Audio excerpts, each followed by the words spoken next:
నమస్తే. ప్రస్తుతం మనం గాంధీ భవన్లో ఉన్నాం. మనతో పాటు ఎమ్మెల్యే మల్రెడ్డి రంగారెడ్డి గారు ఉన్నారు. పార్లమెంటు గతంలో ఓడిపోయినటువంటి సీట్లకు సంబంధించి సమీక్ష నిర్వహించారు. ఒకసారి మాట్లాడదాం. మల్రెడ్డి రంగారెడ్డి గారు సమీక్షలో ఏం మాట్లాడారు, ప్రధానంగా ఓటమి కారణాలు ఏమనుకుంటున్నారు?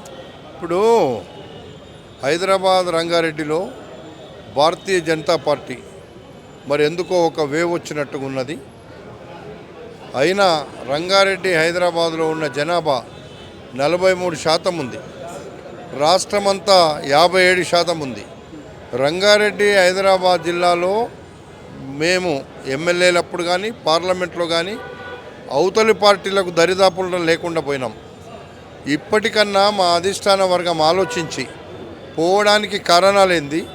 హైదరాబాద్ రంగారెడ్డిలో ఉన్న 43% పబ్లిక్కి కొత్తగా గవర్నమెంట్ వచ్చినట్టుగా కానొస్తలేదు. అది పూర్తిగా జిల్లాలలో 57% ఉన్న ప్రజలకు మాత్రమే మంత్రులు ఉన్నారు, ముఖ్యమంత్రి గారు ఉన్నారు. ముఖ్యమంత్రి గారు అంటే అంతటి ఉంటారు, కానీ రంగారెడ్డి హైదరాబాదుకు ప్రాతినిధ్యం లేకుంటే ఇప్పటికే 2 ఎన్నికలలో మేము దరిదాపుల్లో కూడా మా క్యాడరు సంతృప్తిగా లేరు. మీరు ఎవరికి మంత్రులు ఇచ్చినా మాకు ఆబ్జెక్షన్ లేదు, కానీ జిల్లాలకు ప్రాతినిధ్యం ఇవ్వకపోతే చాలా ఇబ్బంది అవుతుందని కమిటీ ముందు చెప్పినాం. అధిష్టాన వర్గానికి చెప్పమన్నాం.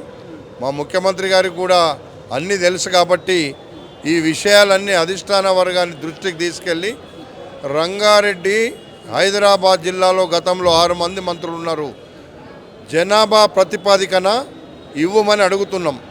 ఎట్లా వీలైతే 10 జిల్లాలకు ఎట్లాగో న్యాయం చేయాలో 7 జిల్లాలకే ఇప్పటి వరకు చేసిండ్రు, 8 జిల్లాలకే చేసిండ్రు, ఇంకా 2 జిల్లాలకు న్యాయం చేయలేదు.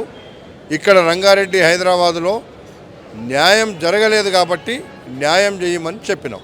అసలైన తొలి వెలుగు. ఫాలో వాట్సాప్ @తొలి వెలుగు official.